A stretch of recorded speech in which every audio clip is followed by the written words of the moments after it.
অন্যান্য ওলামায়ে কেরাম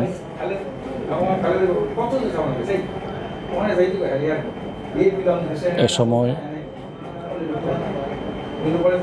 ওনারা শায়েখে চরমোনাই হযরত পীর সাহেব হুজুর চরমোনাই সহ ইসলামী আন্দোলন বাংলাদেশের নেতৃবৃন্দের সাথে মত বিনিময় করেন, কুশল বিনিময় করেন এবং দেশের বর্তমান প্রেক্ষাপট নিয়ে নিজেরা মত বিনিময় করেন।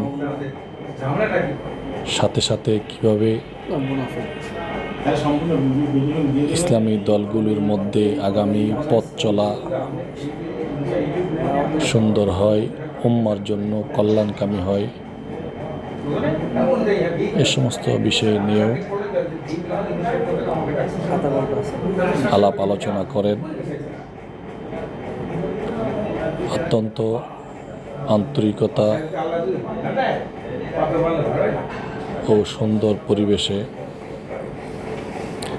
দীর্ঘ সময় আমাদের এই মুরব্বীরা আলোচনায় লিপ্ত ছিলেন। আলহামদুলিল্লাহ, আমরা আশা করি এভাবে যদি ওলামায়ে কেরামের মধ্যে উলফত, উনসিয়াত, যোগাযোগ আসা যাওয়া থাকে তাহলে এটা এদেশের জন্য, এদেশের জনগণের জন্য, এদেশের মুসলমানদের জন্য এক মাইল ফলক হিসেবে কাজ করবে। সাথে সাথে আমরা আশা করি ওলামায়ে কেরামের এই বন্ধন এটা অটুট এবং মজবুত থাকুক এবং ওলামায়ে কেরামের এই পারস্পরিক মজবুতি সম্পর্কের মাধ্যমে এদেশ থেকে